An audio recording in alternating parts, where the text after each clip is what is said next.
Galera, beleza? Chegou a hora da gente analisar a seleção brasileira.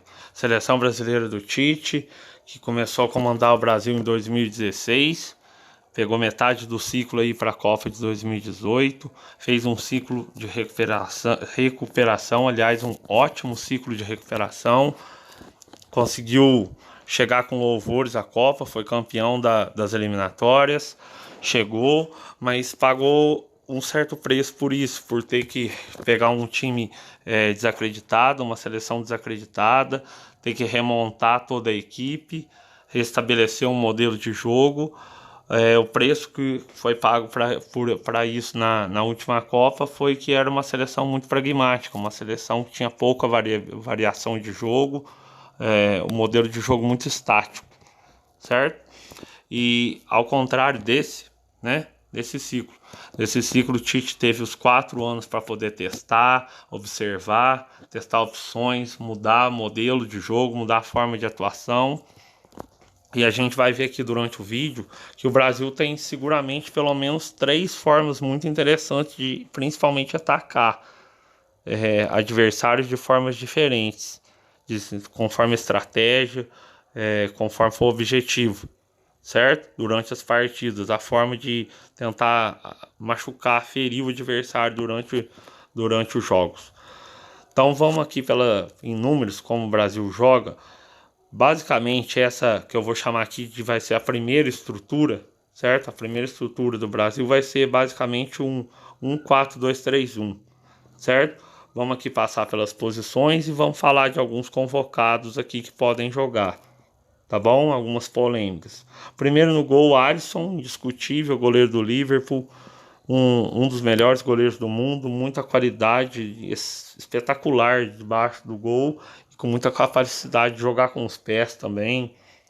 Já deu várias assistências na Premier League, enfim, um goleiro completo, assim como os outros que foram convocados junto com ele. Mas aqui o Brasil está muito bem servido, não temos polêmica. À frente dele, na lateral direita, começando pela lateral direita, temos Danilo.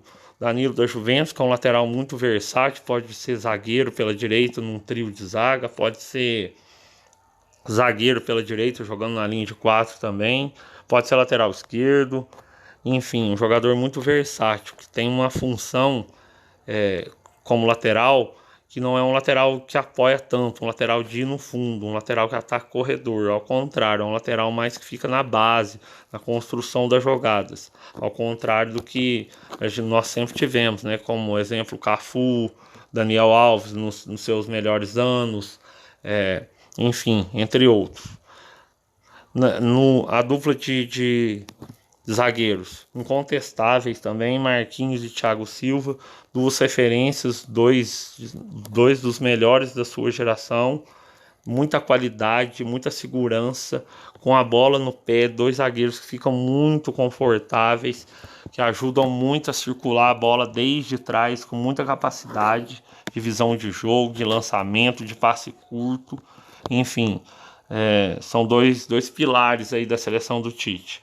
Na lateral esquerda, Alexandre, também da Juventus, também um lateral muito versátil, que pode jogar de zagueiro, um trio de zaga pela esquerda. Um lateral com boa capacidade física, que não é um lateral muito técnico na parte, um lateral driblador, né? É um lateral passador, mas que não é um lateral que ataca tanto, que tem tanta capacidade individual. Então é um lateral que fica mais na base também, ajuda mais a construir com passes, a saída de bola. Nós já vamos falar disso mais pra frente. À frente dessa linha de 4, os 2 médios, volantes aqui, como a gente quiser chamar, um incontestável Casemiro, que era do Real Madrid, seguramente o melhor nessa função, para muitos, né, o melhor nessa função de ser o primeiro homem ali, protegendo a linha de defesa, capacidade de cobertura de espaço do campo enorme. Já ganhou titularidade aparentemente no Manchester United, e ao lado dele Fred, também do Manchester United. Ao contrário do Casemiro, o Casemiro chegou e o Fred perdeu minutos, mas não só pela chegada do Casemiro, e perdeu espaço pela chegada do Eriksen também, enfim, de outros jogadores. E o Fred tem uma característica que é o chegador, que eu costumo falar que ele é o chegador. Ou seja, o jogador da infiltração, o jogador que pisa na área, que gera essas opções entre linhas, né? O cara que invade a área para finalizar, que chuta de fora da área. Esse é o Fred, mas que também tem capacidade de jogar mais recuado, consegue organizar o jogo, né? E forma nessa estrutura inicial aqui, vai formar a dupla com o Casemiro. Na frente dos dois volantes temos uma linha de 3, né? Uma linha de 3 meias barra pontas, dependendo dos jogadores aqui. Primeiro na ponta direita, Rafinha, aí sim um ponta mesmo, um jogador que explodiu no Leeds, foi para o Barcelona, caiu como uma luva na seleção brasileira, nesse modelo do Tite, um jogador do 1 contra 1, de ganhar o fundo, de abrir o jogo, e o Brasil tem boas opções para o lugar dele, caso ele não renda bem. Antony, por exemplo, pode jogar ali, enfim, entre outros. Pelo meio centralizado, Neymar, com certeza a maior referência técnica do Brasil, o melhor jogador da equipe. O Brasil vai depender muito de como o Neymar estiver na Copa, como ele chegar para disputar o Mundial, como vai ser a performance dele para elevar o nível todo da equipe, porque é um jogador diferente, né? É o jogador acima da média, o craque, o gênio aí que a seleção tem. Tá nessa formação aqui, vai jogando como um 10 atrás do centroavante, muita capacidade de circulação, de achado, de passe, de assistência, muita capacidade de finalização. Enfim, o Neymar é um jogador completo. E pela esquerda, como eu falei, eram pontas barra meias, porque aqui nessa formação, nessa estrutura, a gente vai ter o Lucas Paquetá. Lucas Paquetá é um meia, vou chamar aqui, o Lucas Paquetá na sua origem é um meia de ligação, ou seja, um meia que tem muita qualidade com a bola no pé, mas que também consegue combater, recupera a bola no momento defensivo. E aqui ele foi nessa estrutura, ele é deslocado para a meia esquerda, né? Não vou chamar de ponta porque ele não vai ficar aberto dando amplitude só na parada na ponta, tá bom? A função dele aqui vai ser circular também pelo campo, trocando muitas vezes com o Neymar de posição. Neymar ora na esquerda, Paquetá pelo meio. E na frente, uma referência móvel, Richarlison, entregando muito, jogando nessa função. Fez ótimas eliminatórias e ótimos amistosos também agora, preparatórios para a Copa. O Richarlison era um jogador de lado, por exemplo, como o Rafinha, mas foi transformado num 9, um 9 de muita mobilidade, muita capacidade de ganhar do zagueiro na velocidade. O Tite fala muito que o Richarlison nunca quer a bola no pé, ele sempre quer a bola na frente. Que a bola na frente para já ganhar do zagueiro na corrida e finalizar. Então é um 9 de muita mobilidade, não um 9 estático. Apesar de ter capacidade de brigar, de duelar com o zagueiro por cima, né, e no corpo também, mas é um 9 móvel, certo? Então, pessoal, essa é a primeira estrutura que eu vou chamar aqui da estrutura mais pragmática que o Tite tem.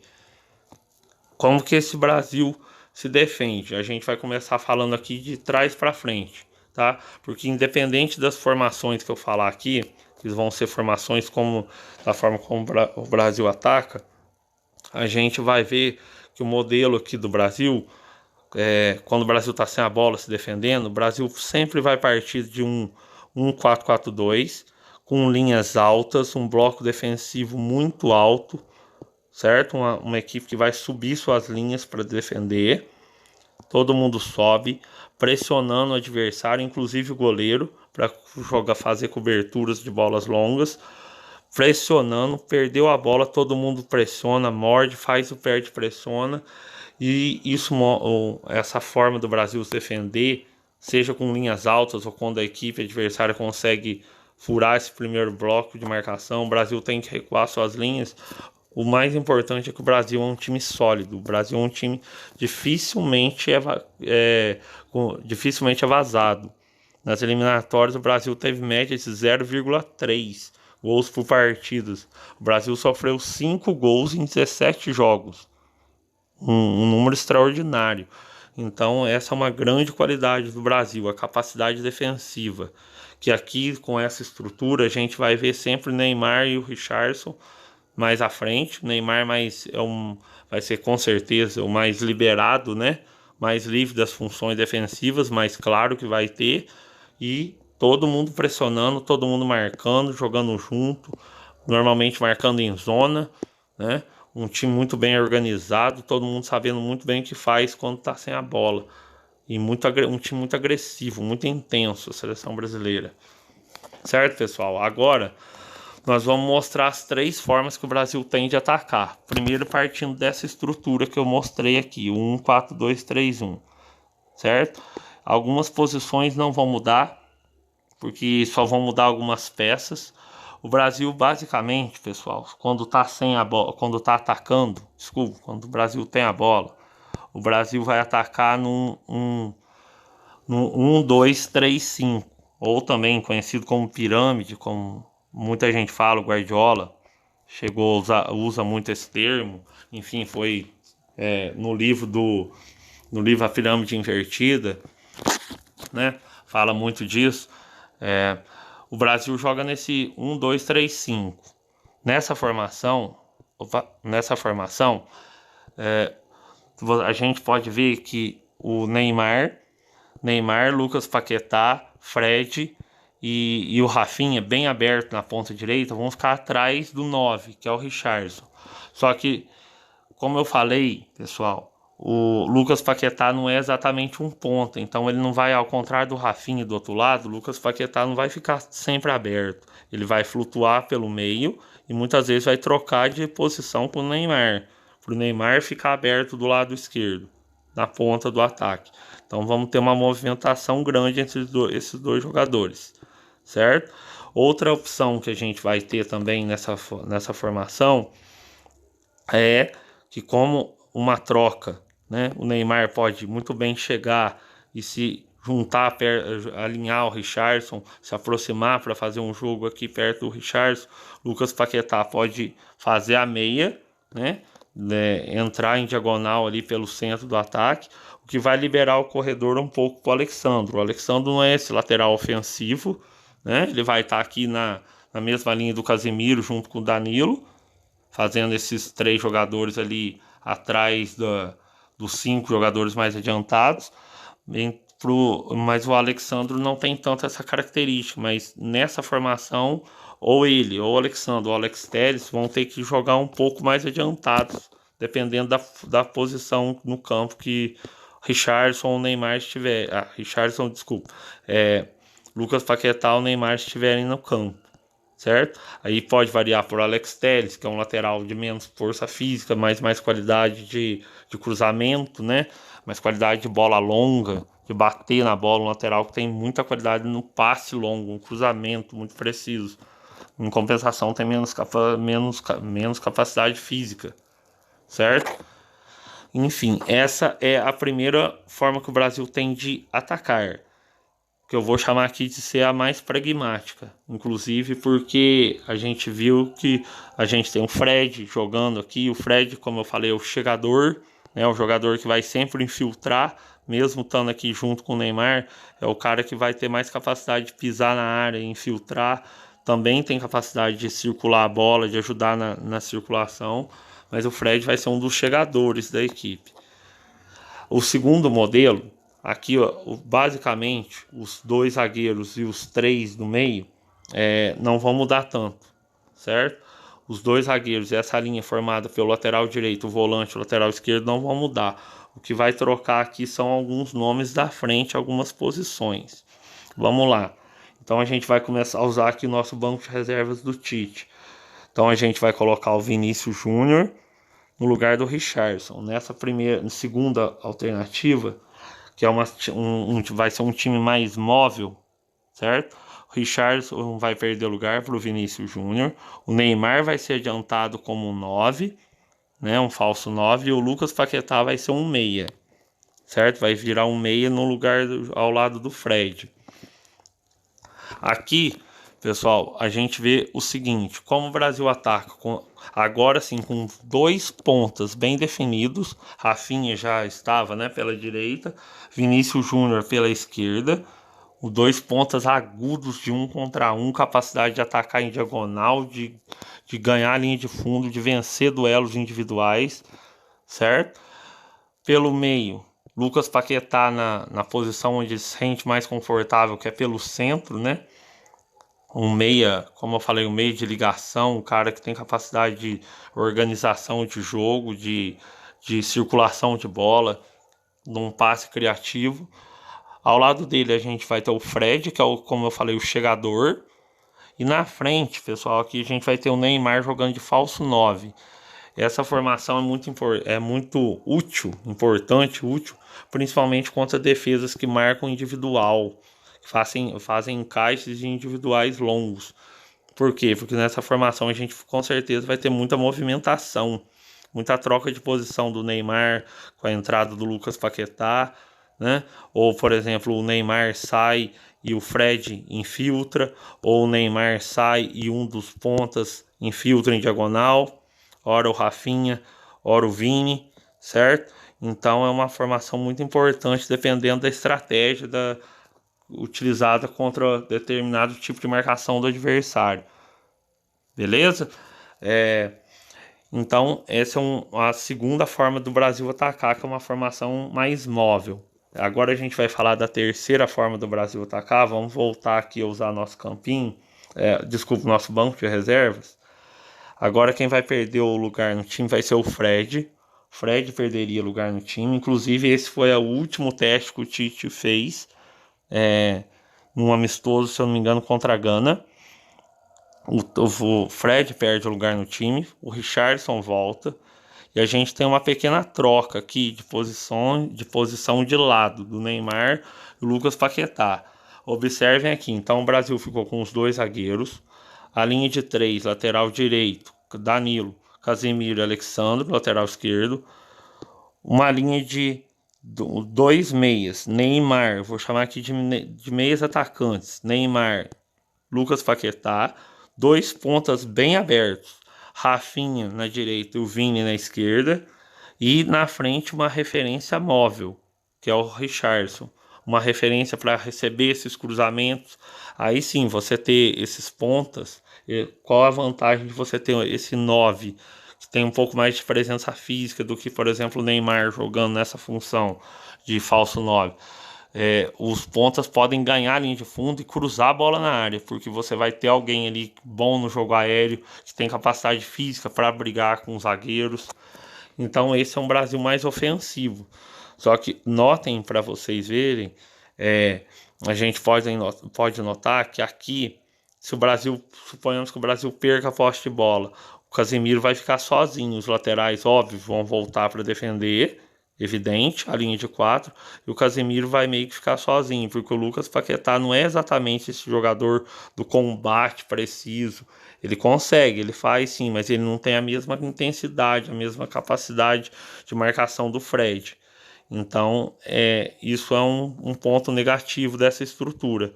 Então, acredito que o Tite vai usar essa forma de atacar, principalmente quando tiver em desvantagem no placar, contra equipes que se fecham demais e praticamente abdicam no contra-ataque, certo? E um outro incremento nesse modelo aqui, nessa terceira forma de atacar, que é com certeza a mais ofensiva de todas, é um convocado do Tite, ou convocado do Tite que mais gerou polêmica, que é o Daniel Alves. Nesse caso, acredito que o Danilo sairia do time, a gente o Tite colocaria o Daniel Alves, certo? Por quê? Porque vamos supor que o Brasil esteja perdendo um jogo, precisando de um resultado, enfim, e já esteja jogando nessa formação que é mais ousada, mais arrojada. Qual é o ganho que o Daniel Alves causa na equipe? Ele, como eu falei anteriormente, ele não é mais um jogador de chegar ao fundo, né? E isso é lógico que a gente sabe, ele não é mais o jogador que ele foi 10 anos atrás. Ele não é mais o jogador de correr, de chegar no fundo, dar cruzamentos precisos, assistências na linha de fundo, como ele fazia muito com o Messi, né, no Barcelona. Foi um dos maiores assistentes da carreira do Messi. Aliás, né, é um dos maiores assistentes até hoje da carreira do Messi. Mas enfim, qual o ganho dele que ele traz para a equipe? Ele vira mais um meia. O Brasil passa a ter praticamente tem mais um meia quando tem a bola. Então, você tendo o Daniel Alves, provavelmente o Brasil, o Tite recuaria o Alexandro. O Brasil jogaria num 3-2-5, certo? O Brasil jogaria num 3-2-5. Por quê? Porque aí você teria o Casemiro e o Daniel Alves. Daniel Alves como um meia mesmo, mais um meia aqui, ajudando o Paquetá, ajudando o Neymar na criatividade. Isso poderia empurrar ainda mais o Neymar para frente, certo? Isso poderia ainda empurrar ainda mais o Neymar para próximo da área, próximo de setores mais favoráveis para finalização. E você teria ali o Daniel Alves jogando praticamente como meio. E nessa posição, o Tite já falou, inclusive, quando foi quando convocou o Daniel Alves para a Copa, o que ele entrega, essa capacidade de ser esse jogador construtor. É um meia. Daniel Alves, quando o time tem a bola, ele vira um meia. E nessa função, nesse esquema que já é arrojado, você precisando ganhar um jogo, seria importante ter um jogador como ele. Lógico que isso causa alguns prejuízos. Qual seria o prejuízo? O Brasil perdendo a bola, sendo atacado, Daniel Alves obviamente ia ter que voltar formando a linha de 4, e a gente sabe que ele já não tem mais a segurança defensiva que teve em outros tempos. Aliás, esse nunca foi o forte do Daniel Alves, mas principalmente agora, né? Então o Brasil, além de já ter o Lucas Paquetá, que já não tem a mesma pegada do Fred, ainda teria um lateral direito muito mais vulnerável, formando a sua última linha de 4.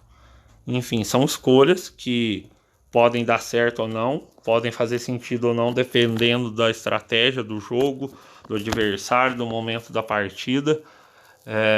O mais importante a gente perceber aqui é que o Brasil tem modelos muito bem estruturados. O Brasil tem ótimas escolhas, ótimas opções em todas as posições do campo e principalmente variabilidade de jogo.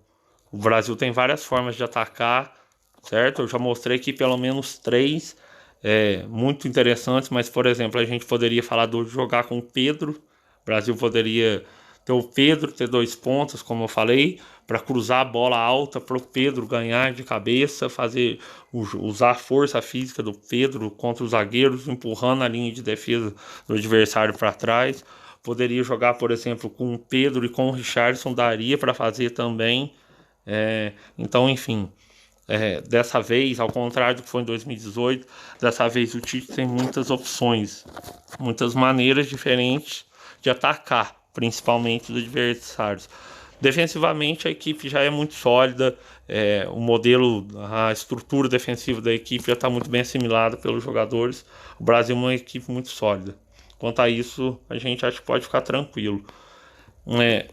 Mais um detalhe importante que pode ter passado despercebido, todos devem ter percebido, às vezes alguns de vocês não perceberam, quantas vezes eu falei o nome do Lucas Paquetá, em quantas posições ele jogou. Ele começou na ponta esquerda, /meia, né? Ponta /meia, e depois ele foi para dentro, jogar numa linha aqui perto do Neymar, e agora ele baixou para ser praticamente um companheiro do Casemiro no meio campo. Então, com a saída do Philippe Coutinho, o único jogador que o Brasil tem com essas características vai ser o Lucas Paquetá. Então, o Lucas Paquetá é o único jogador que tem essas qualidades, essas características de ser um meia com muita qualidade ofensiva, mas ser também um jogador que tem alguma qualidade sem a bola. Tem características importantes, como eu falei, de ser um meio de ligação, um jogador que tem qualidade com a bola, mas que também sabe marcar, sabe fechar espaço, enfim. Porque, por exemplo, no lugar do Fred, a gente pode ter Bruno Guimarães, mas aí já é mais um segundo volante mesmo, um jogador posse de bola, de circular a bola, de finalização de média distância, enfim. Tem Fabinho, que aí já é mais um reserva direto para o Casemiro, ou jogar numa dupla de volantes mesmo. Então, acredito que a performance do Lucas Paquetá vai influenciar muito a forma como o Brasil vai jogar também, além do Neymar, é claro, que é referência, é o expoente aí da equipe. Então, pessoal, é isso. O espaço está aberto para vocês comentarem, cornetarem, enfim, cornetarem o vídeo, o Tite, as convocações, as escolhas do Tite. Mas acredito que era isso, a convocação é bem dentro mesmo. As escolhas foram excelentes. O Brasil tem muitas opções de qualidade em todos os setores do campo e principalmente muita variação. O time não é um time previsível, né? A seleção não é uma equipe previsível como foi em 2018. Certo? Espaço aberto aí para vocês. Um abraço e até a próxima.